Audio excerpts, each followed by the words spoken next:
Global IT के YouTube channel में आप सभी का एक बार फिर से स्वागत है।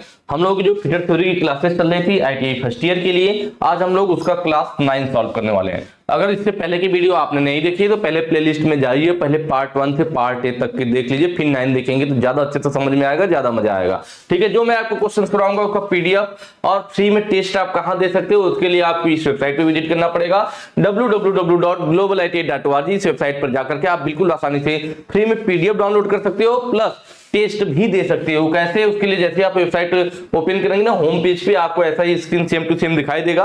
पहला है देखिए ऑप्शन आईटीआई निमी मॉक टेस्ट का, इस पे क्लिक करके आप टेस्ट दे सकते हैं। निमी क्वेश्चन पीडीएफ बैंक के नाम से यहाँ पे टैब बना हुआ है, इस पर क्लिक करके आप पीडीएफ डाउनलोड कर सकते हैं। आगे सीवीटी एग्जाम क्वेश्चन पेपर, इस पर क्लिक करके आप प्रीवियस ईयर के पेपर भी डाउनलोड कर सकते हैं। कैसे करना थोड़ा सा मैं आपको बता देता हूँ। आप अपने मोबाइल फोन को गूगल में सर्च कीजिएगा ग्लोबल आईटीआई, जैसे सर्च करेंगे पहली वेबसाइट मिल जाएगी globalitit.org के नाम से।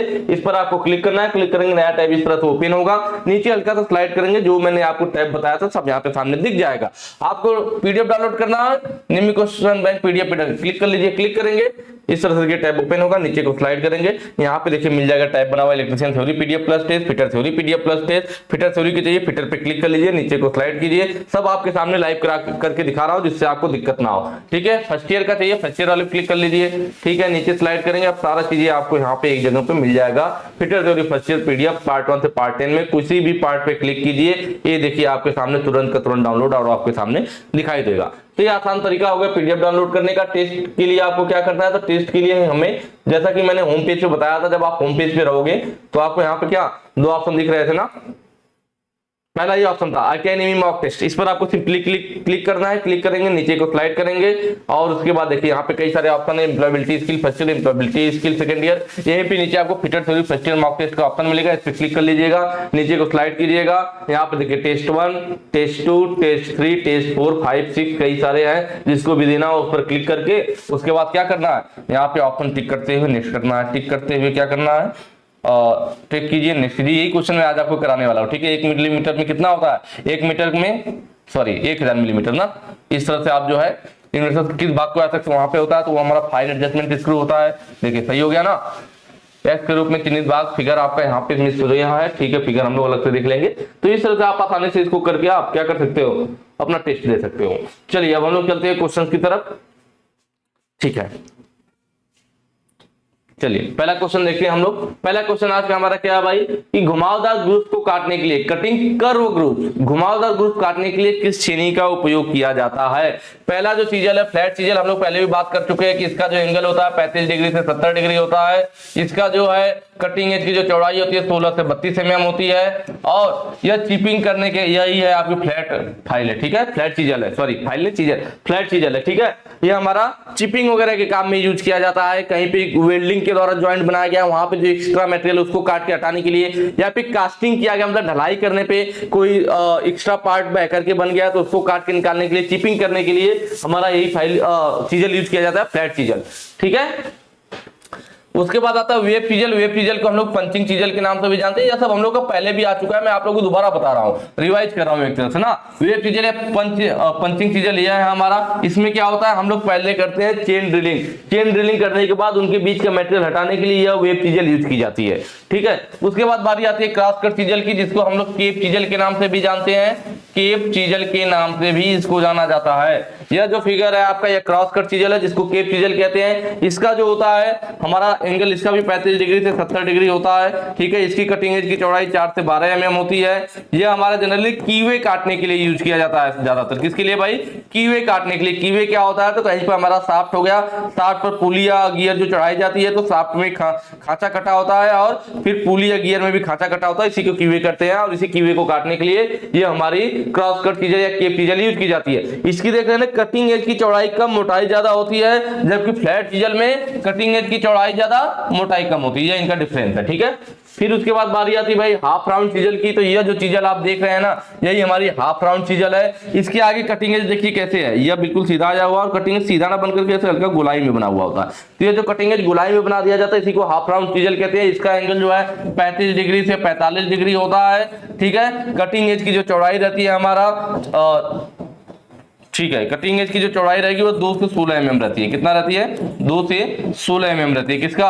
हाफ राउंड चीजल का। इसी का यूज किया जाता है। देखिए यहाँ पे कैसा वक्राकार नाली काटना हो, या ऑयल ग्रुप्स काटना हो, या ऑयल पॉकेट बनाना हो, ऑयल ग्रुप्स काटना हो या ऑयल पैकेट बनाना हो, घुमावदार नाली काटना हो, किसका यूज किया जाता है? हाफ राउंड चीजल का यूज किया जाता है।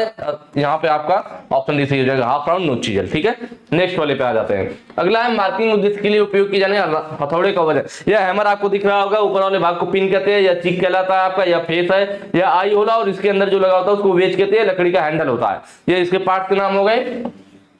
कह रहा है मार्किंग के उद्देश्य से जो यूज किया जाता है हथौड़ा, उसका वजन क्या रखते हैं? हैंड हैमर का जनरली हमने बताया था 125 ग्राम से लेकर के 1500 ग्राम तक, या 1.5 kg कह लीजिए। 125 ग्राम से 1.5 kg या 1500 ग्राम तक हम लोग हैमर यूज करते हैं। लेकिन मार्किंग के लिए तो देखिए, जब मार्किंग करना होता है, कटाई करना होता है, तो भारी हथौड़े की जरूरत पड़ेगी। चीजल से अगर हमें कटाई करना, लेकिन मार्किंग करना है तो हल्का हल्का निशान ही तो लगाना है, तो उसके लिए हमारे पास हल्का हैमर की जरूरत पड़ती है। ठीक है, मार्किंग का मतलब जैसे आपने कोई जॉब ले लिया, इस पर मार्किंग मीडिया लगा दिया, चाक का घोल लगा करके लगा दिया, फिर इस पर इस से आपने मार्किंग कर दिया। अब आप जब इसको एक्स्ट्रा से कटाई करेंगे, पानी डालेंगे, तो ये आपका चाक धुल जाएगा और आपकी लाइनें मिट जाएंगी। तो ये लाइनें मिटे ना, इसके लिए हम लोग डॉट पंच लेते हैं और 3 से 5 mm की दूरी पर ऐसे डॉट डॉट निशान लगाते जाते हैं। डॉट पंच रखते हैं, हैमर से चोट लगाते हैं, डॉट पंच रखते हैं, हैमर से चोट लगाते हैं। तो डॉट पंच रखने के बाद जो हैमर से चोट लगाया जाता है वही हमारा मार्किंग हैमर होता है। और उसका जो वजन कितना रखा जाता है, तो रखते हैं हम लोग 250 ग्राम। कितना भाई? 250 ग्राम पावर जो कहते हैं आप लोग। ठीक है, वही हमारा 250 ग्राम होता है। तो यहाँ पे ऑप्शन बी सही हो जाएगा। नेक्स्ट पे आ जाइए। अगला कह रहा है बिकट फाइलिंग के अनुचित तरीके के प्रभाव क्या है? कि अगर आप बिकट फाइलिंग को, डायगोनल फाइलिंग जो है हमारे, उसके मेथड को सही प्रॉपर तरीके से नहीं करते, आप इम्प्रॉपर तरीके से करते हैं, तो उसका इफेक्ट क्या पड़ेगा? देखिए, जो हमारी फाइलिंग होती है ना, एक तो होता है कि मान लीजिए हमारा जॉब है, या आप इस पे सीधे सीधे फाइल चलाओ। जॉब पर क्या बिल्कुल फाइल को आगे पीछे बिल्कुल सीधे सीधे चलाओ। ठीक है, तो ये जो हमारी फाइलिंग होती है, आप बिल्कुल ऐसे सीधे सीधे चला रहे हैं। ये जो हमारी फाइलिंग होती है, क्या होता है? स्ट्रेट फाइलिंग होता है। फिर हमारा क्या होता है? आप फाइल, आपका जॉब होता है, आप इस पे फाइल क्या करते हो? एक बार पहले इधर से उधर को चलाते हो, ऐसे। ठीक है, फाइल हमारी ऐसे 45 डिग्री पे इधर से उधर को चलाई जाती है। फिर यहां पहुंच जाएंगे, फिर इधर से फाइल को इधर को, ठीक है, फिर फाइल इधर से इधर को चलाई जाती है। तो हमारा एक तरह से क्या हो जाता है? एक बार उधर से इधर चलाए, एक बार इधर से उधर चलाए, तो बिकट बन गया। इसी को बिकट फाइलिंग कहते हैं। अगर हम लोग बिकट फाइलिंग को सही तरीके से नहीं करेंगे तो क्या दिक्कत आएगी? पहला ही ऑप्शन है अनइवन सरफेस फिनिश। भाई असमान फिनिश सतह, हमें फिनिशिंग सतह अच्छी नहीं मिलेगी, असमान फिनिश सतह मिलेगी, तो ये दिक्कत आती है बिकट फाइलिंग अगर आप सही तरीके से नहीं करते हो तो। एक और फाइलिंग होता है, हम लोग क्या करते हैं, जो हमारा जॉब होता है, इस पर हम लोग फाइल को पकड़ते हैं इस तरह से, और इधर से ऐसे ऐसे चलाते हैं। इसको ड्रॉ फाइलिंग कहते हैं। क्या कहते हैं? ड्रॉ फाइलिंग कहते हैं। ठीक है, बाकी देखिए स्क्रैचेज ऑन द सरफेस पे स्क्रैचेज तो पिनिंग की वजह से होता है ना। जब हमारा क्या होता है, हमारे फाइल के दांतों में जो मटेरियल घिस है उसके बुरादे भर जाते हैं, और बीच बीच में हम सरफेस पे गिर करके स्क्रैच मारते रहते हैं, तो हमारा स्क्रैच उत्पन्न करता है जब फाइल में पिनिंग हो जाती है। अगला कह रहा है वेल्डेड ज्वाइंट और कास्टिंग से। मैंने बताया था ना, कहीं पे वेल्डिंग किया हुआ ज्वाइंट है, वेल्डिंग करेंगे तो एक्स्ट्रा मटेरियल अगर वहां पे पिघल करके बन गया तो उसको काट के हटाना हो, या फिर कास्टिंग मतलब ढलाई, कोई पार्ट आप सांचे में ढलाई कर रखे हो, उसका कास्टिंग कर रखे हो, तो जो एक्स्ट्रा पार्ट है उसको काट के हटाना, तो ये सब चिपिंग कहलाता है। और इसका काम किसके द्वारा होता है?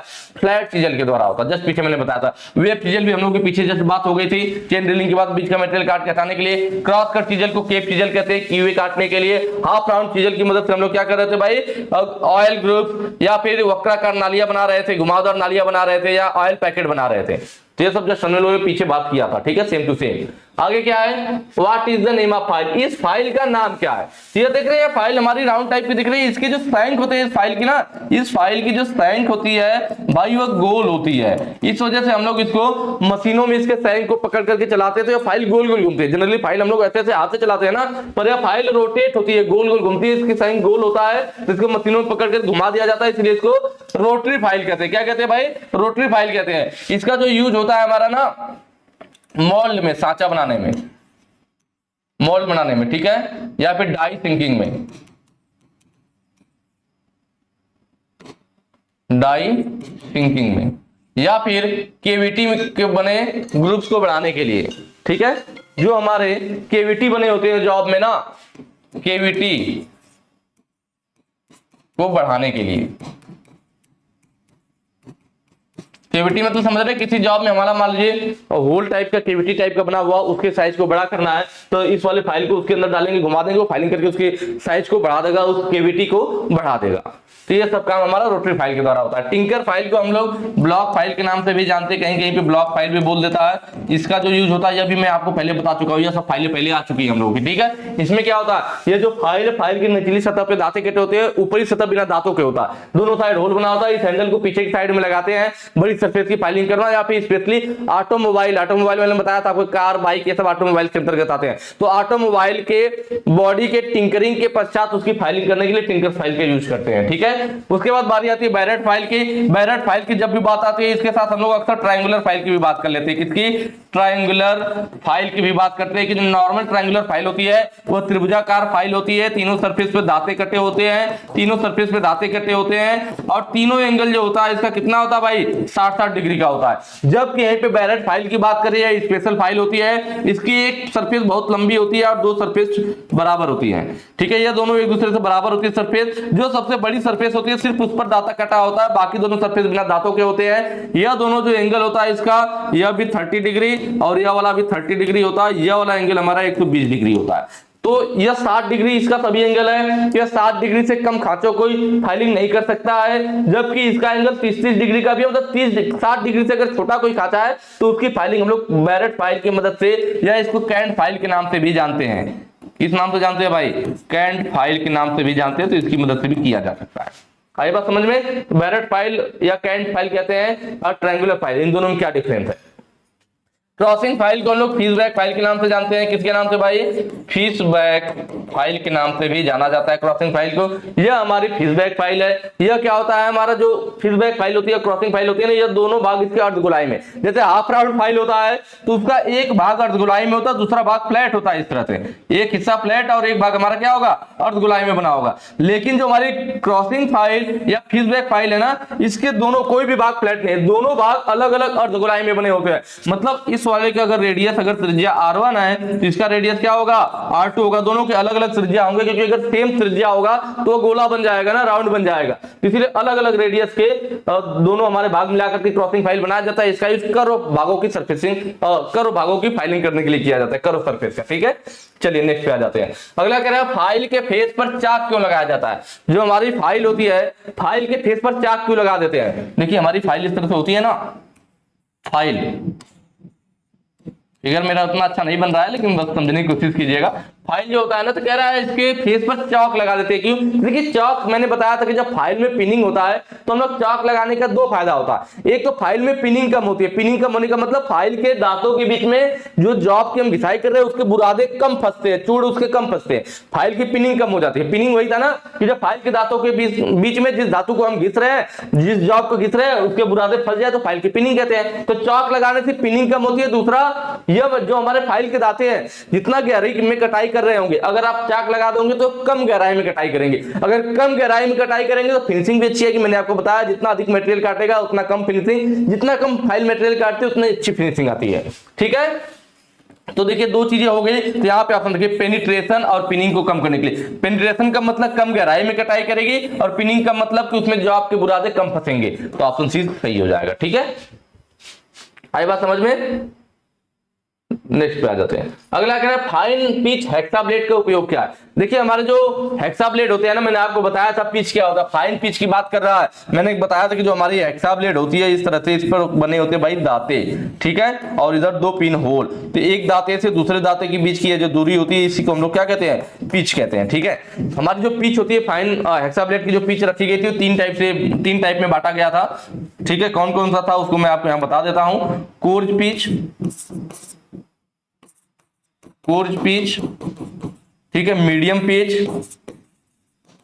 पिच, और फिर आता है भाई फाइन पिच। कोर्ज पिच किसको कहते हैं? जब हमारे एक दांते से दूसरे दांते के बीच की दूरी कितनी हो डियर? 1.8 mm हो। मीडियम पिच कब कहते हैं? जब एक दांते से दूसरे दांते के बीच की दूरी कितनी हो? 1.4 हो, 1.4 mm या 1.0 mm, मतलब 1 mm हो, तब हम लोग मीडियम पिच कहते हैं। फाइन पिच कहते हैं कब? जब एक दांते से दूसरे दांते के बीच की दूरी 0.8 mm हो, ये तीनों को अलग अलग बांटा गया था। ठीक है, यहाँ पे आपसे क्या पूछा गया है, यहाँ पे पूछा गया है कि फाइन पिच हेक्साब्लेड। फाइन पिच मतलब 0.8 mm वाला। जब हेक्साब्लेड की पिच 0.8 mm होती है तो उसी को हम लोग फाइन पिच बोलते हैं। यहाँ पूछा भी कि फाइन पिच वाला हेक्साब्लेड का उपयोग क्या है। देखिए यह टेबल मैं आपको पहले भी बता चुका हूं, इसलिए मैंने बोला था कि इस टेबल को याद कर लीजिए। देखिए फाइन पिच वाला 0.8 mm वाला है, यहाँ पे 0.8 mm कौन सा ये वाला है, 0.8 mm के द्वारा क्या कर रहे हैं, कंड्यूट पाइप की कटाई शीट मेटल का अन्य पतले ट्यूब का। इसका मतलब 0.8 mm वाला कहिए या फाइन पिच वाला हेक्साब्लेड कहिए, वो किसकी कटाई करेगा, कंड्यूट और अन्य पतली ट्यूबों को काटने का काम करेगा। ऑप्शन डी सही हो जाएगा। ठीक है, मुलायम धातु को अगर काटने का बात करता है, देखिए सॉफ्ट मटेरियल को काटने के लिए जो हमारी हेक्साब्लेड की पिच होती है 1.8 mm, 1.8 mm मतलब कोर्ज पिच। अगर आपसे पूछता कि कोर्ज पिच हेक्साब्लेड का उपयोग क्या है, तब आप बताते कि जो कोर्ज पिच होता है 1.8 mm होता है और 1.8 mm वाला सॉफ्ट मटेरियल के लिए, तब ऑप्शन सही हो जाता है ए वाला कि हमारा क्या है, सॉफ्ट मटेरियल के लिए कौन सा, कोर्ज पिच वाला 1.8 mm वाला। ठीक है, अगर वही बोलता हाई स्पीड स्टील या हाई कार्बन स्टील, देखिए मैंने आपको बताया था कि जो टूल स्टील होता है हमारा, इसी को हम लोग हाई कार्बन स्टील भी कहते हैं। तो टूल स्टील या हाई कार्बन स्टील के लिए 1.4 mm है ना, टूल स्टील या हाई कार्बन के लिए 1.4 mm, और 1.4 mm किसमें आता है, मीडियम पिच में आता है। तो यहाँ पे क्वेश्चन पूछता है कि मीडियम पिच हेक्साब्लेड का उपयोग क्या है, तब आप बताते कि हाई स्पीड स्टील या हाई कार्बन स्टील को काटने के लिए। ठीक है, तो इसीलिए ये चीज आपको पता होना चाहिए, तभी ये क्वेश्चन आसानी से आप सॉल्व कर पाओगे। नेक्स्ट पे आ जाते हैं। अगला कह रहा है M10 इंटू 1.25 के लिए ड्रिल साइज की गणना करें। ये क्वेश्चन मैं आपको पहले भी बता चुका हूं। ठीक है, इस टाइप का क्वेश्चन सॉल्व कराया था, बस वो अलग था, फार्मूला सेम वही रहेगा, प्रोसेस सेम वही रहेगा। हमने क्या बताया था, ड्रिल साइज की गणना करना, टैप ड्रिल साइज की गणना या ड्रिल साइज की गणना दोनों एक ही बात है। ड्रिल साइज बराबर भाई हमारा क्या हो जाएगा, तो ड्रिल साइज बराबर होगा टैप साइज माइनस 2d। ठीक है, ड्रिल साइज को हम लोग माइनर डाया बोलते हैं। ठीक है, माइनर डाया होता है, और जो टैप साइज होता है हमारा, यह मेजर डाया होता है। क्या होता है भाई, मेजर डाया होता है। ये बात समझ में। चलिए क्वेश्चन को सॉल्व करते हैं हम लोग। यहां पे देखा जाए तो जो यह M होता है मीट्रिक थ्रेड को दिखाता है, जो यह पहला वाला होता है 10 ना, यही हमारा किसको दिखाता है, ये मेजर डाया को, मेजर डाया कहिए या फिर टैप साइज कहिए, दोनों एक ही बात है। तो यह दिखाता है, इसके आगे जो 1.25 होता है किसको दिखाता है भाई, तो यह हमारा पिच को बताता है। किसको बताता है, पिच को बताता है। बस ठीक है, ये चीजें पता रहेगी, अब क्वेश्चन सॉल्व कर लोगे। अब चलिए क्वेश्चन को सॉल्व करते हैं हम लोग। अब क्या कह रहा है भाई, ड्रिल साइज हमें निकालना है, टैप साइज, ड्रिल साइज बराबर क्या है, टैप ड्रिल साइज भी कहेंगे, ड्रिल साइज को टैप ड्रिल साइज भी TDS लिख देता 60 में, तो कंफ्यूज नहीं होना है। ड्रिल साइज या टैप ड्रिल साइज बराबर क्या हो जाएगा, टैप साइज, टैप साइज मतलब मेजर डाया, मेजर डाया कितना दे रखा है, 10 देखा रखा है। ठीक है, 10 लिख लिया आपने, माइनस 2 इंटू डी, डी का मतलब होता है थ्रेड की गहराई, डी का मतलब थ्रेड की गहराई। मैंने आपको पहले बताया था थ्रेड की गहराई हम 2 टाइप से रखते हैं कि वो दिया क्या है। जैसे अगर मीट्रिक थ्रेड की बात करेगा, मीट्रिक थ्रेड की बात करेगा तो हम लोग डी बराबर क्या रखेंगे, तो डी बराबर रखा जाता है 0.6134 इंटू पी, पी का मतलब पिच। ठीक है, लेकिन अगर वही क्या रहे, अगर ब्रिटिश की बात करें, किसका भाई, ब्रिटिश की बात करें, ब्रिटिश की बात करें, तब डी का मान क्या रखेंगे, 0.6403 इंटू पी, बस इतने से काम बन जाएगा। तो हमें यहाँ पे क्या है, एम दे रखा है, मीट्रिक साइज दे रखा है, एमएम में मान भी है, तो मीट्रिक साइज की बात कर रहा है, तो हम लोग 2 ही अंक लेते हैं ना, 4 अंक लेने की जरूरत नहीं है। तो 2 इंटू डी का मान क्या रखेंगे, डी का मान रखना पड़ेगा 0.61 इंटू पी का मतलब पिच, पी लिखेंगे। ठीक है, अब सॉल्व कर लीजिए। 10 माइनस यहां गुणा करेंगे तो कितना होगा भाई, ठीक है, पी पहले रख लेते हैं ना, पी का मान कितना 1.25 है, तो 2 गुणे 0.61 इंटू पी कितना है 1.25, पी मतलब पिच, पिच दे रखा है 1.25। अब यहाँ पे हम पहले गुणा कर लेते हैं इन दोनों का आपस में। ठीक है, कितना होगा, 2 5 10 को 0 हासिल 1, 2 दूना 4 1 5 और 2 1 2, 2.50 इंटू 0.61। अब इन दोनों को आपस में गुणा कर लीजिए। 10 माइनस कितना हो जाएगा भाई, यह 25 है, अभी 0 हम छोड़ देते हैं ना, बाद में 0 बढ़ा लेंगे। पहले ये मान लीजिए इसको 25 मान ले, तो 25 से कम 25 को 5 हासिल आया 2, 25 से कम 25 5 हासिल आया 2, 25 छक्का 150, 152 152। ठीक है, और एक जीरो हमने छोड़ दिया था तो जीरो लगा लेते हैं। कितने अंक पे दशमलव, तो 2 अंक पे यहाँ, 2 अंक पे यहाँ। जब भी गुणा करते हैं तो दशमलव जुड़ जाता है, तो 2 2 4 अंक पे दशमलव, 1 2 3 4 अंक पे दशमलव, 1.525 हो जाएगा। ठीक है, तो 10 में से इसको घटा ले, हमारा आंसर आ जाएगा। 10 में से हम लोग क्या कर रहे हैं, घटा लेते हैं 1.525, 1.525। देखिए 10 में से 5 गया 5, यहाँ 9 में से 2 गया 7, ठीक है, यहाँ भी 9 में से 5 गया 4, यहाँ 9 में से गया 8, 8.475। आपका आंसर क्या आ जाएगा भाई, 8.475 mm। ठीक है, ऑप्शन देख लेते हैं हम लोग। 8.8 है, 8.7 है, 8.75। देखिए यहाँ पे ना आंसर थोड़ा गलत दिया हुआ है, ऑप्शन इसने दिया ही नहीं, जबकि सॉल्व आपके सामने हमने किया। सेम ही तरीका है, सेम ही प्रोसेस है, इसमें कुछ भी बदलाव नहीं है। ठीक है, यहाँ पे इसको जो पहला ऑप्शन है ना, ये गलत दे रखा है। या तो यहाँ पे 4 लगा दिया होता 8.475, तब सही हो जाता, या यहाँ पे दिया होता कि 8.475 mm, तब ऑप्शन ए सही हो जाता। तो ये थोड़ा यहाँ पे आंसर गलत दे रखा है। ठीक है, तरीका यही है, आंसर यही आएगा। नेक्स्ट पे आ जाइए, कह रहा है एक ड्रिल में फ्रूट्स के बीच के भाग को क्या कहते हैं। फ्रूट के बीच का भाग मैंने बताया था कि किसी भी ड्रिल बीट में जब फ्रूट काटा जाता है तो बीच में जो नाली बनती है जिसमें चिप्स हमारा बाहर निकलता है और कूलेंट अंदर आता है, वो नाली पे आप हाथ को पकड़िए और ऊपर तक ले जाइए। बीच में नीचे हाथ पकड़ेंगे, जैसे जैसे ऊपर जाएंगे उसकी मोटाई बढ़ती जाती है, उसी को हम लोग क्या कहते हैं, वेव कहते हैं। फिगर में मैं आपको दिखाना चाहूं तो देखिए ये है हमारी ड्रिल बीट, इधर हमारा फ्रूट कटा है, यह फ्रूट है, दोनों टाइप घुमावदार कटा होगा। अगर नीचे से दिखा जाए तो यह हमारा क्या होगा, देखिए ये कटिंग एज हो गई, ये कटिंग एज हो गई, यह हमारा फ्लैंक वाला हिस्सा हो गया।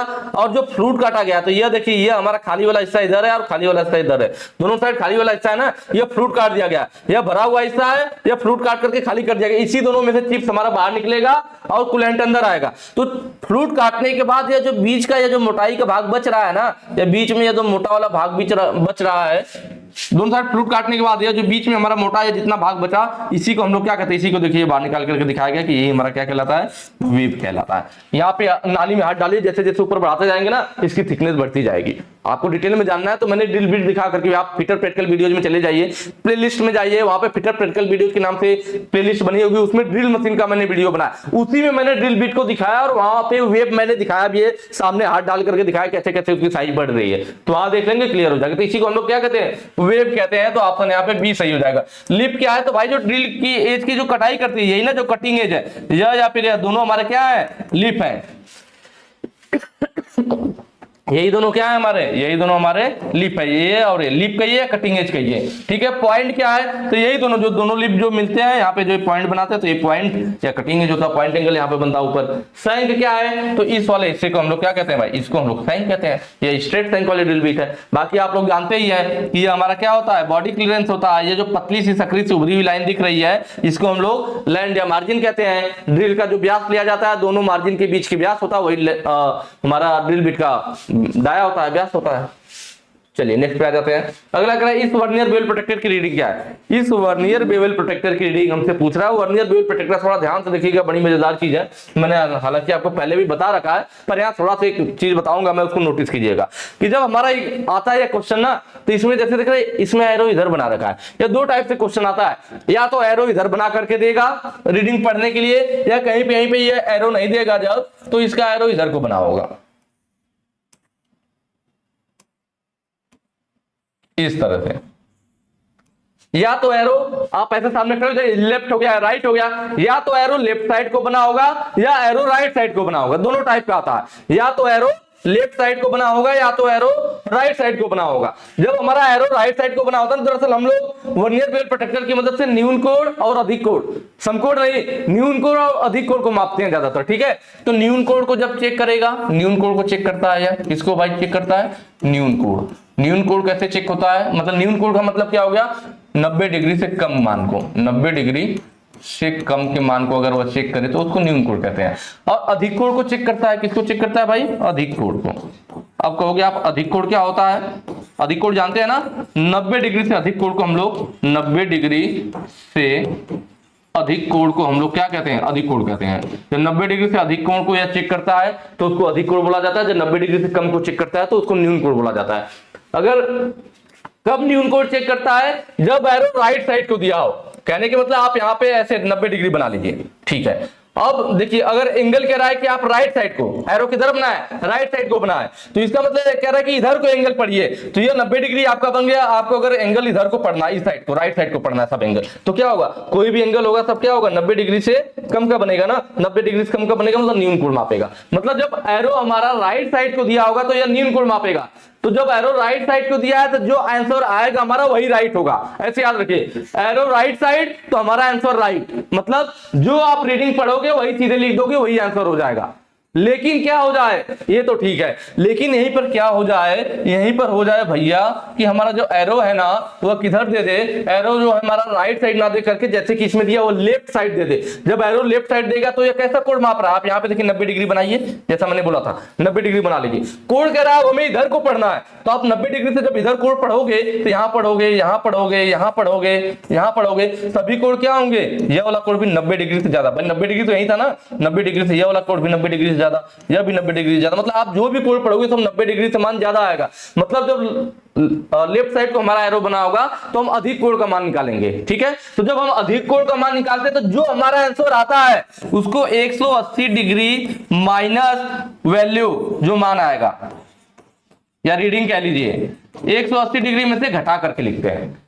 मैंने क्या बोला कि अगर एरो राइट साइड को दिया हो तो जो हमारा रीडिंग पढ़ेंगे यहाँ पे सीधे उसी को लिख देंगे, आंसर हो जाएगा। लेकिन एरो लेफ्ट साइड को दिया हो, लेफ्ट साइड को देने का मतलब क्या हो गया, आप यहाँ पे बनाइए, आपको खुद समझ में आएगा। अब हम अधिक कोण पढ़ेंगे, अधिक कोण पढ़ना है तो जो भी मान आएगा उसको 180 डिग्री में से घटा कर लिखेंगे, तब सही आंसर आएगा। इस बात को आपको ध्यान रखना, नहीं तो क्वेश्चन गलत हो जाएगा। चलिए इतना क्लियर हुआ। अब क्वेश्चन को पढ़ते हैं, क्योंकि आप देख रहे हैं कि भाई लेफ्ट साइड को दिया हुआ, मतलब हम समझ गए कि लेफ्ट साइड को एरो बना रखा है फिगर में। ये अब देखना जरूरी है, तभी आपको पता चलेगा कि हमें न्यून कोण निकालना है या अधिक कोण। लेफ्ट साइड को एरो दिया है, इसका मतलब में अधिक कोण वाला मान निकालना, मतलब हमारा जो वैल्यू आएगा पढ़ने पर उसी 180 डिग्री में से हमें घटाना पड़ेगा, ठीक है। पहले चलिए इसका मान पढ़ते हैं, बड़ा आसान है। इसका रीडिंग सीधे पढ़ लेते हैं, रीडिंग पढ़ लिया जाए। इसका रीडिंग पढ़ना बहुत ही आसान होता है, ठीक है। चलिए मैं कलर थोड़ा चेंज कर लेता हूं। रीडिंग पढ़ लिया जाए इसका, तो देखिए दिया क्या रीडिंग बराबर। यहाँ पे पहले हम लोग मेन स्केल वाली माप पढ़ेंगे। देखिए कितना, जब हमारा ना यहाँ पे राइट को दिया होता तो हम इधर को मान पढ़ते, लेफ्ट को दिया तो इधर पढ़ेंगे। देखिए 10 है, यहाँ 20 है, 20 के बाद देखिए यह 21 हो गया, यह 22 हो गया, यह 23 वाली लाइन है।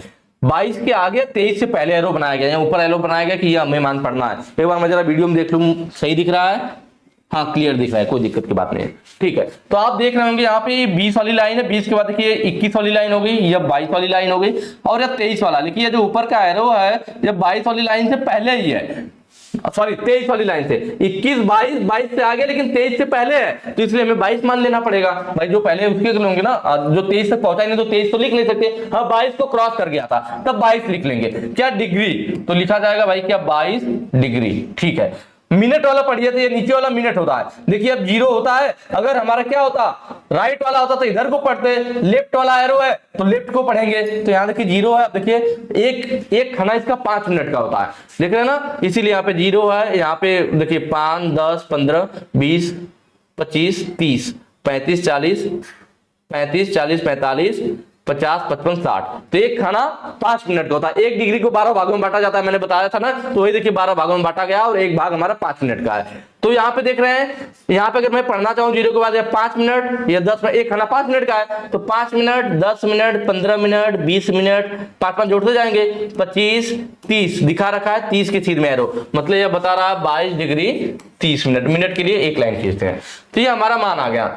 अगर यही क्या होता, एरो अगर लेफ्ट को रहा होता तो ऐसे ही हमें इतना पढ़ते, जो आंसर होता वही हमारा आंसर हो जाता। लेकिन हमने देखा कि भाई एरो हमारा किधर है, लेफ्ट में है। मैंने क्या शायद गलत बोल दिया क्या, अगर एरो कहाँ होता, राइट में होता, तब जो हम लोग मान यहाँ पे अभी पढ़े हैं ना, यही मान हमारा सही हो जाता। लेकिन हम देख रहे हैं यहाँ पे एरो लेफ्ट में है, लेफ्ट में मतलब अधिक कोण, तो हमारा वैल्यू अधिक कोण आना चाहिए ना। अधिक कोण मतलब 90 डिग्री से ज्यादा आना चाहिए, यह मान तो 90 डिग्री से कम आ गया।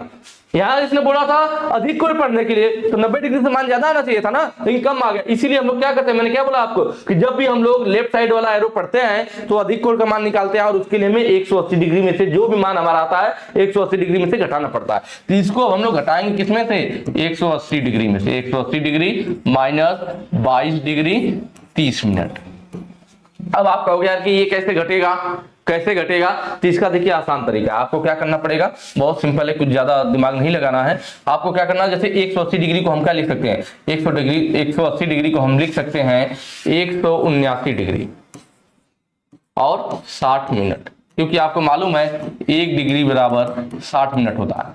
जैसे 1 घंटा लिखना हो, आपको क्या लिखना हो, 1 घंटा लिखना हो, या आपको मालूम है एक घंटे में कितना होता है, 60 मिनट होता है ना, तो आप इसको क्या लिख सकते हो, 1 घंटा लिखिए या लिखिए 59 मिनट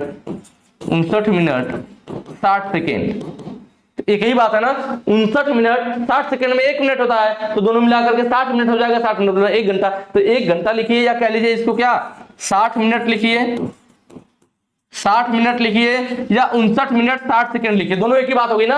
60 मिनट या 59 मिनट 60 सेकंड में 1 मिनट होता है, तो दोनों जोड़ के 60 ही तो हो जाएगा।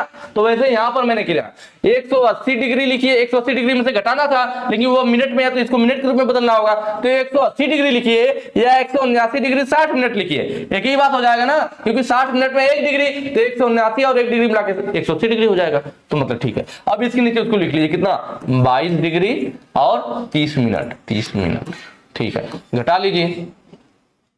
देखिए 0 है, 6 में से 3 गया 3, मिनट वाला है तो मिनट हो जाएगा 30 मिनट। यहाँ पे देखिए 9 में से 2 गया 7, 7 में से 2 गया 5 और 1 कितना 157 डिग्री 30 मिनट। यहाँ पे आंसर आ जाएगा आपका 157 डिग्री 30 मिनट। ठीक है, ऑप्शन देख लीजिए कौन सा है, ऑप्शन सी सही हो जाएगा 157 डिग्री।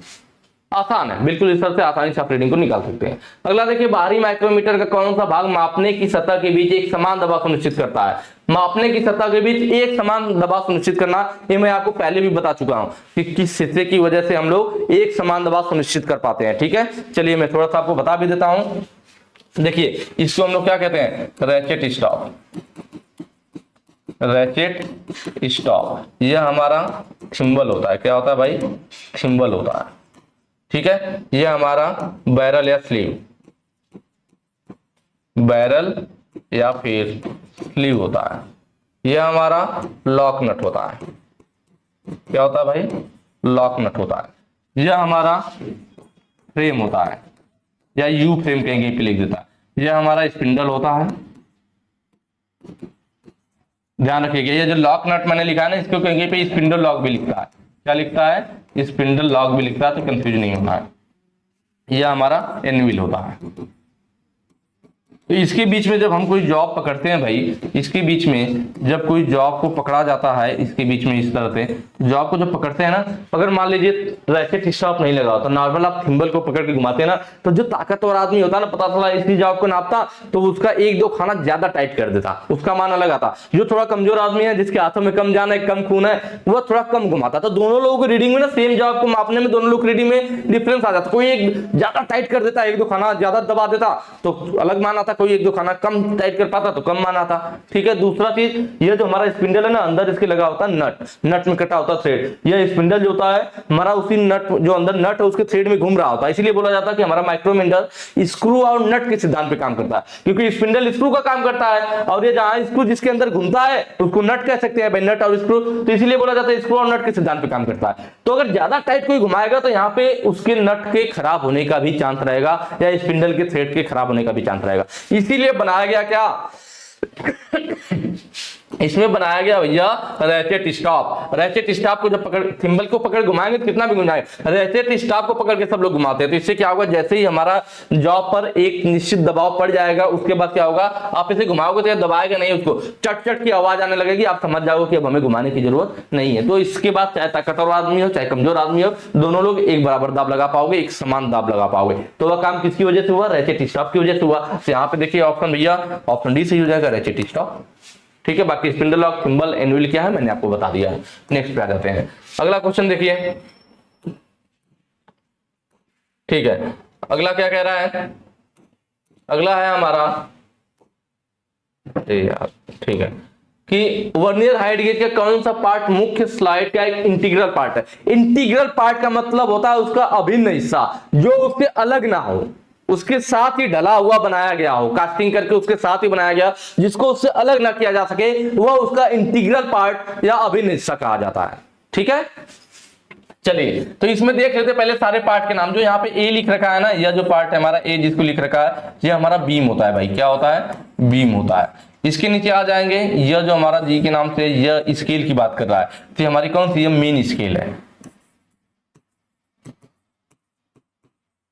ये हमारी मेन स्केल है। ठीक है, उसके बाद यहाँ जो एच के नाम से दिखा रखा है ना, यह जो हमारी स्लाइड है ना, यह जो स्लाइड होती है हमारी, इसको मैं यहाँ लिख देता हूं, इसको फाइनर एडजस्टिंग बोला जाता है। स्लाइड, फाइनर एडजस्टिंग स्लाइड, इसकी बात हो रही है। ठीक है, फाइनर एडजस्टिंग स्लाइड, या फिर कहेंगे फाइन एडजस्टमेंट स्लाइड भी बोला जाता है, दोनों एक ही बात है। फाइनर एडजस्टिंग स्लाइड है, या स्लाइड मतलब फाइन एडजस्ट करने वाला या स्लाइड है। और फाइन एडजस्ट करने के लिए यहाँ पे क्या, फाइन एडजस्टिंग इस नट कह लीजिए, या फाइनर भी बोलता है इसको, कहेंगे क्या बोलता है भाई? फाइनर बोलता है। आई बात समझ में? चलिए, तो फाइनर एडजस्टिंग स्लाइड हो गया, या सॉरी फाइनर एडजस्टिंग स्लाइड यह वाला हिस्सा है, यह जो पूरा स्लाइड कर रहा है। बाकी ये जो नट है जिसकी मदद से हम लोग घुमा के फाइन एडजस्ट करते हैं, तो इसको फाइन एडजस्टिंग नट कहिए, या फाइनर भी बोल देता है कहीं कहीं पे। उसके बाद इधर देखिए, यह वाला जो हिस्सा है हमारा और जो यह वाला हिस्सा, इन दोनों को क्या कहते हैं भाई? ये दोनों, इनको लॉक करने के लिए, जो दोनों स्लाइड है इनको लॉक करने के लिए यूज किया जाता है। लॉक कर देगा तो आगे पीछे नहीं खिसकेगा, इसलिए इनको लॉक नट है। ये नट की मदद से लॉक होते हैं, तो इनको लॉक नट बोल दिया जाता है। ठीक है, यहाँ पे जो सी दिखा रखा है, यही हमारा क्या है भाई? यह हमारा है मेन स्लाइड, ये हमारा मेन स्लाइड हो गया। ये फाइनल एडजस्टिंग स्लाइड हो गया और ये मेन स्लाइड हो गया। ठीक है, अब मेन स्लाइड में आप देखोगे तो यहाँ पे ये जो दिखा रखा है ना, यह वाली स्केल जो बनी हुई है, इस स्केल को हम लोग क्या कहेंगे? यह वाली जो स्केल बनी हुई है ना, इस स्केल को जो हम लोग कहते हैं वर्नियर स्केल। क्या बोलते हैं भाई? वर्नियर स्केल बोलते हैं। यह जो नीचे है हमारा, यह हमारा इसका क्या है भाई? इसका यह बेस है। क्या है? बेस है। ठीक है, थोड़ा सा मैं पेन को पतला कर लेता हूं। अब देखिए यहाँ पे यह जो हमारा मेन स्लाइड है, मेन स्लाइड यह जो हो गई हमारी मेन स्लाइड। ठीक है, यह हमारी मेन स्लाइड होगी। मेन स्लाइड से हमारा जुड़ा हुआ या मेन भाग कौन सा है? तो यह देखिए हमारा मेन भाग इससे जुड़ा हुआ है, यहाँ से यहाँ तक। ठीक है, इस पर हमारा इसको लगाया गया, तो यह हमारा मेन भाग इससे जुड़ा रहता है इस तरह से। तो यह जो मेन भाग हमारा जुड़ा हुआ ना, इसी को हम लोग क्या कहते हैं? इसको बोला जाता है हमारा जॉ। क्या बोलते हैं? जॉ। आई बात समझ में? और इसके ऊपर रखा गया है जो यह है हमारा स्क्राइबर। क्या रखा गया है? स्क्राइबर है। यहाँ पे स्ट्रेट स्क्राइबर यूज किया गया है, कई जगहों पे ऑफसेट स्क्राइबर यूज किया जाता है। फिर इस स्क्राइबर को, इस जॉ, क्योंकि भाई ये मेन स्लाइड से जुड़ा हुआ जॉ है, जॉ के ऊपर आप ऐसे स्क्राइबर रख दोगे तो वो गिर जाएगा ना, तो स्क्राइबर को कोई इसमें बांध के पकड़ के रखे, उसके लिए यह लगाया गया है। ये जो भाग यह दिखा रखा है, यह वाला हिस्सा जो दिखा रखा है, यह हमारा जॉ क्लैंप है, जो इसको क्लैंप करके रखता है, जॉ क्लैंप। ठीक है, और ये इसका नट है, नट को टाइट कर देंगे। जॉ क्लैंप इसको क्या करेगा? ये हमारा जॉ क्लैंप है, ये पूरा बाहर निकल जाता है, जो इतना बड़ा टुकड़ा दिख रहा है जिसके साथ नट लगा हुआ, लूज करके इसको पूरा बाहर निकालेंगे तो स्क्राइबर बाहर आ जाएगा। लेकिन जॉ मेन स्लाइड के साथ जुड़ा रहता है, वो अलग नहीं होगा। फिर हम लोग स्क्राइबर को इस जॉ पे रखेंगे, जॉ पे रखने के बाद ऊपर या क्या लगाएंगे? जॉ क्लैंप लगा करके टाइट कर देंगे, इसके साथ टाइट हो जाएगा। तो वही यहाँ क्वेश्चन में पूछा था कि वर्नियर हाइट गेज का कौन सा पार्ट मुख्य स्लाइड का, मेन स्लाइड का इंटीग्रल पार्ट है, तो मेन स्लाइड से कौन नहीं अलग होता है भाई? ये जॉ क्लैंप भी बाहर निकल जा रहा है, स्क्राइबर भी बाहर निकल जा रहा है, लेकिन जो जॉ है ये मेन स्लाइड के साथ जुड़ा रहता है, वो उससे अलग नहीं होता, उसके साथ पार्ट के साथ ही ढलाई करके बना दिया गया है। तो हमारा ऑप्शन कौन सा सही हो जाएगा भाई? हमारा ऑप्शन सही हो जाएगा जॉ। ऑप्शन देखिए, ऑप्शन ए सही हो जाएगा जॉ। बाकी मैंने आपको सब बता दिया है। ठीक है, देखिए एक चीज और इस क्वेश्चन में पूछ लेता, कभी कोई पूछता है कि जो हमारा वर्नियर हाइट गेज है ना, ये किस सिद्धांत पे काम करता है? तो जैसे हमारा वर्नियर स्केल का, वर्नियर कैलिपर काम करता था ना, वर्नियर कैलिपर दो मुख्य स्केलों के अंतर पे काम करता है। ठीक है, उसी पे हमारा यह वर्नियर हाइट गेज भी काम करता है, दो मुख्य स्केलों के अंतर पे। लेकिन आजकल हमारा आधुनिक वर्नियर हाइट गेज आ रहा है। हमारे यूपीआरबीएनएल के कॉम्पिटिटिव एग्जाम में क्वेश्चन आ गया था और मुझसे यहाँ पे गलत भी हुआ था, क्योंकि आजकल पूछ देता है क्या कि वर्नियर हाइट गेज किस पे काम करता है। हमारे दिमाग में रहता है कि जैसे हमारा वर्नियर स्केल पर काम करता है, वर्नियर स्केल मेन स्केल, वैसे ही हमारा वर्नियर हाइट गेज में भी वर्नियर स्केल मेन स्केल है, तो उसी की तरह यह भी मुख्य स्केल, दो मुख्य स्केलों के अंतर पे काम करता है। लेकिन आजकल जो आधुनिक वर्नियर हाइट गेज आ रहे हैं ना, कौन से भाई? आजकल हमारे आधुनिक वर्नियर हाइट गेज आ रहे हैं, आधुनिक वर्नियर हाइट गेज आ रहे हैं, जो हमारा किस पे काम करता है? तो आधुनिक वर्नियर हाइट गेज जो होता है ना, वह रैक एंड पिनियन पे काम करता है। किसके सिद्धांत पे? रैक एंड पिनियन के सिद्धांत पे। तो ध्यान देना है कि कहीं पे अगर ऑप्शन में आ गया रैक एंड पिनियन ना, और आपको दो मुख्य स्किलों का अंतर नहीं दिया हुआ, ऑप्शन में रैक एंड पिनियन है, तो इसको आपको सही करना पड़ेगा। रैक एंड पिनियन में क्या होता है, ये रोटरी मोशन को लीनियर मोशन में या लीनियर मोशन को रोटरी मोशन में बदल देता है। जैसे आपका डायल कैलिपर होता है, डायल कैलिपर आप लोग देखे हो, उसमें हमारा एक डायल लगा होता है जिसमें एक नीडल होती है, नीडल यहाँ पे चल रही होती है, और हमारा इस तरह से हमारा क्या होता है, कैलिपर होता है, इसके ऊपर हमारा डायल लगा होता है। ठीक है, हमारा इस तरह से इसमें जॉ लगे होते हैं, ऊपर भी हमारा इस तरह से जॉ रहता है। ठीक है, तो इसको हम लोग आगे पीछे जब स्लाइड करते हैं, मतलब इसको आगे पीछे हम लोग स्लाइड करते हैं, तो इसमें जो नीडल होती है गोल गोल घूमती है। मतलब हम इसको आगे पीछे स्लाइड कर रहे हैं, मतलब लीनियर मोशन दे रहा है, लेकिन नीडल इसमें गोल गोल घूम रही है, रोटरी मोशन में बदल घूम रही है। इसका मतलब डायल कैलिपर में भी क्या होता है, रैक एंड पिनियन लगा होता है, सभी हम लोग लीनियर मोशन को रोटरी मोशन में बदल पाते हैं। तो जहां पे भी रैक एंड पिनियन होगा वहां लीनियर मोशन रोटरी मोशन बदल जाएगा। तो डायल कैलिपर में भी हमारा क्या होता है, रैक एंड पिनियन का ही सिद्धांत होता है। नेक्स्ट पे आ जाइए, अगला कह रहा है माइक्रोमीटर का सिद्धांत क्या है। देखिए यहाँ माइक्रोमीटर दे रखा है, अभी मैंने पीछे आपको सब बताया था, सारे पार्ट्स के नाम बताए थे, और इसका मैंने बताया भी कि जो माइक्रोमीटर होता है हमारा, यह क्या होता है, यह स्पिंडल हमारा स्क्रू का काम करता है, इस पर ऊपर थ्रेड कटी होती है, और यह थ्रेड किसके अंदर, अंदर यहाँ पे एक तरह से नट लगा हुआ है, तो नट के अंदर थ्रेड करता होता है स्क्रू के ऊपर, तो दोनों एक दूसरे के अंदर घूमते हैं, मतलब स्क्रू और नट की तरह घूमते हैं, इसलिए बोला जाता है कि माइक्रोमीटर हमारा स्क्रू और नट के सिद्धांत पे काम करता है। किसके सिद्धांत पे काम करता है, स्क्रू और नट के सिद्धांत पे काम करता है। ठीक है, उसके बाद देखिए रैक एंड पिनियन पे, तो अभी मैंने आपको बताया कि आधुनिक वर्नियर हाइट गेज आज ला रहे हैं जो रैक एंड पिनियन पे काम करते हैं, आधुनिक वर्नियर हाइट गेज या फिर डायल कैलिपर, दोनों को बताया ना, डायल कैलिपर भी हमारा रैक एंड पिनियन पे काम करते हैं। चलिए नेक्स्ट क्वेश्चन पे आ जाते हैं। अगला कह रहा है डेप्थ माइक्रोमीटर द्वारा ज्यादा रेंज की गहराई को कैसे मापा जाता है। देखिए यहाँ पे डेप्थ माइक्रोमीटर आप लोगों को दिख रहा होगा, ये हमारा क्या है, डेप्थ माइक्रोमीटर है। ठीक है, इस वाले हिस्से को हम लोग बेस या स्टॉक कहते हैं, फिगर में शायद आपको दिख भी रहा हो लिखा हुआ, बेस या स्टॉक बोला जाता है इस वाले पार्ट को। ठीक है, ये जो पूरा पार्ट है, इसके ऊपर हमारा यहाँ पे लॉक नट लगा हुआ है, ये हमारा क्या है, ये हमारा बैरल या स्लीव है या थिम्बल है या कैप है, इसको हम लोग क्या कैप भी बोलते हैं या फिर रैचेट स्टॉक। कई बार कैप लिखा होता है, तो इसलिए मैंने दोनों नाम बताया कि कभी आप गलत ना कर दो। ठीक है, ये हमारा क्या है, थिम्बल है, थिम्बल है भाई, हमारा बैरल या स्लीव है, बैरल या स्लीव है, ये लॉक वाला है।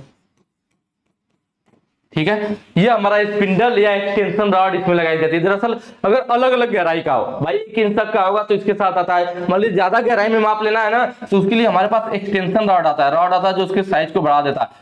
एक्सटेंशन रॉड एक इस साइज का, फिर एक इस साइज, मतलब दो एक सेट में मिलता है, अलग अलग साइज के एक्सटेंशन रॉड रखे होते हैं। तो जिस गहराई को हमें मापना होगा उस हिसाब से हम लंबी एक्सटेंशन रॉड यहाँ पे इसको बाहर निकाल करके दूसरा लगा करके यूज कर सकते हैं। तो वही पूछा था कि जब ज्यादा रेंज की गहराई को मापना हो तो एक्सटेंशन रॉड का एक सेट के द्वारा हम लोग इससे ज्यादा गहराई को माप सकते हैं, जो हमारा सेट आता है उसका। ठीक है, नेक्स्ट पे आ जाइए। अगला देखिए, ये लास्ट क्वेश्चन भी है और यहाँ पे हमें इसकी रीडिंग निकालनी है, किसका, इंच वाले माइक्रोमीटर में रीडिंग निकालनी है। मैं आपको पहले भी बता चुका हूँ, इस टाइप का क्वेश्चन आया हुआ था, और इंच वाले माइक्रोमीटर की हम लोग रीडिंग बिल्कुल अच्छे से निकालते हैं, सेम वही तरीका। एक मिनट यार, और कुछ अलग नहीं है, सेम वही तरीका है। चलिए तो स्टार्ट करते हैं इस चीज को। ठीक है, क्या करना है भाई, इसमें मैंने आपको बताया था रीडिंग निकालना होगा आपको माइक्रोमीटर का, तो उसके लिए फार्मूला क्या बताया था रीडिंग के लिए, याद है किसी को, रीडिंग के लिए मैं थोड़ा साइज को छोटा कर लेता हूं, पेन की साइज को थोड़ा आसान रहेगा। ठीक है, रीडिंग के लिए मैंने बताया था कि बैरल या स्लीव या जो है, पहले इसकी माप लेते हैं हम लोग, स्लीव की माप, स्लीव की माप, प्लस क्या करना है हमें, जो इसकी एक डेटम लाइन है, डेटम लाइन से थिम्बल के मिलने वाले भाग की संख्या, डेटम लाइन से थिम्बल के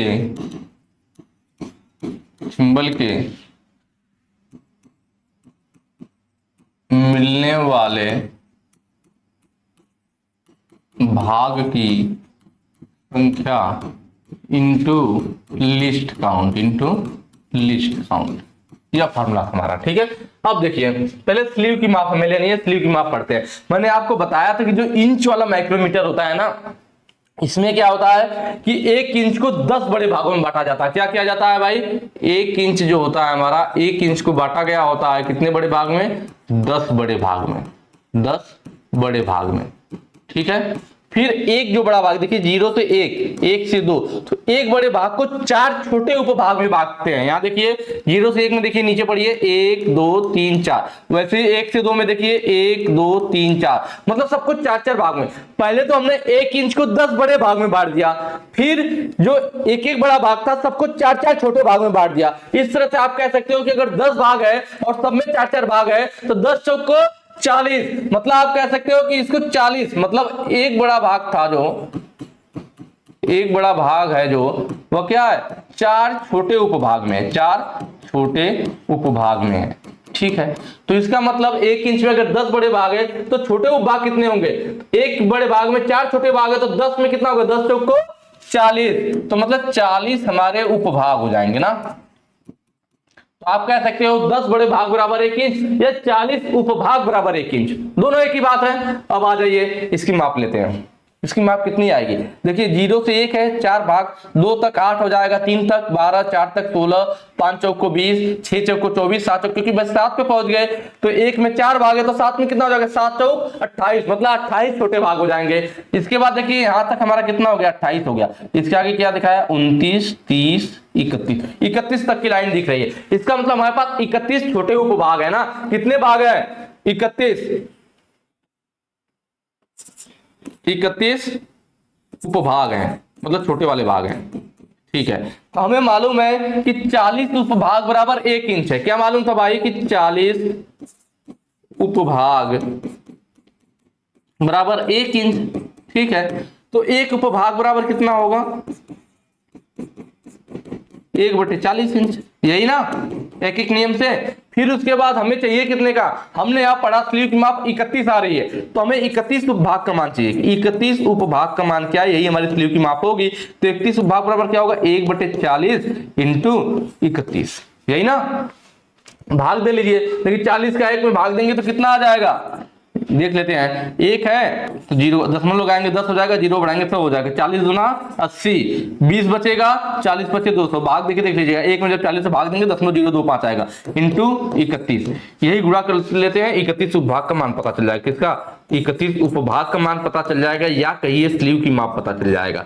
ठीक है, गुणा कर लिया जाए, 25 से कम 25 को 5, 25 से कम 25 को 5 हासिल लो, 25 से 75 2 77, कितने अंक पे दशमलव है, 1 2 3, 3 अंक पे दशमलव लग जाएगा, तो 0.775 आ गया हमारा ना, आ गया। 31 उपभाग का मान कहिए या स्लीव की माप कहिए, हमने निकाल लिया। कितना निकाल लिया भाई, हमने निकाल लिया यहाँ पे 0.77। चलिए इसको मैं थोड़ा इधर लिखता हूं,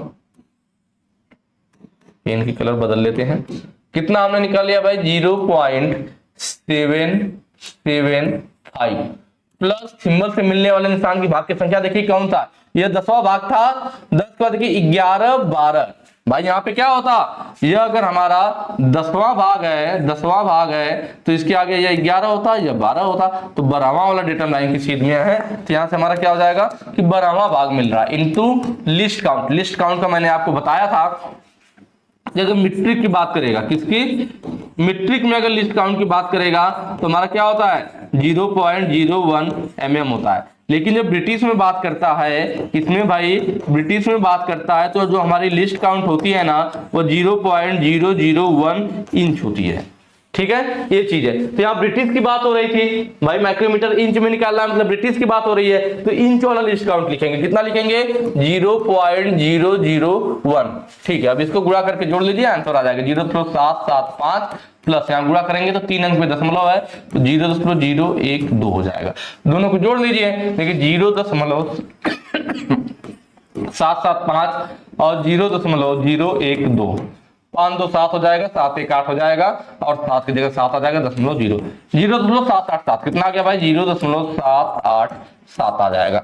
देख लीजिए ऑप्शन कौन सा है यहाँ पे मिला, अरे यार एक मिनट, 0.788, ऑप्शन बी सही है ना आसान। तो इस तरह से बिल्कुल आसानी से आप इस क्वेश्चन को सॉल्व कर सकते हो। बस आपको ध्यान क्या रखना है कि 1 इंच में 10 बड़े भाग और एक भाग में 4 खाना है, मतलब टोटल 40 उपभाग, मतलब आप कह सकते हो 40 उपभाग में 1 इंच होते हैं। बस यहाँ से रीडिंग आसानी से पढ़ लोगे, आपका काम बन जाएगा। ठीक है, चलिए तो फिर आज के लिए फिर इतना ही रखते हैं। आगे के जो क्वेश्चन होंगे हम लोग नेक्स्ट वीडियो में सॉल्व करेंगे। और हमेशा की तरह मैं यही कहूंगा कि अगर वीडियो अच्छी लगी है तो ज्यादा से ज्यादा शेयर कीजिएगा और कमेंट करके जरूर बताइएगा पढ़ने में मजा आ रहा है या नहीं आ रहा है, ठीक है। बाकी जैसा कि मैं हमेशा बताता हूं कि जब वीडियो खत्म हो जाए तो आपका काम नहीं यहाँ खत्म हो रहा है, इसके बाद आपको तुरंत क्या करना, तुरंत आपको वेबसाइट पे जाना है। कौन सी वेबसाइट पे, यहाँ कॉर्नर में लिखा हुआ है www.globalIT.org, उस वेबसाइट पे जाइए। मैंने स्टार्टिंग में बताया था कैसे आपको टेस्ट ओपन करना है, कैसे टेस्ट देना है, वहां जाइए टेस्ट दीजिए, फिर आइए फिर कमेंट करके बताइए कि आपका कितना क्वेश्चन सही हुआ, ठीक है। चलिए फिर आज के लिए इतना ही रखते हैं, फिर मिलेंगे नेक्स्ट वीडियो में नेक्स्ट क्वेश्चन के साथ। Thank you.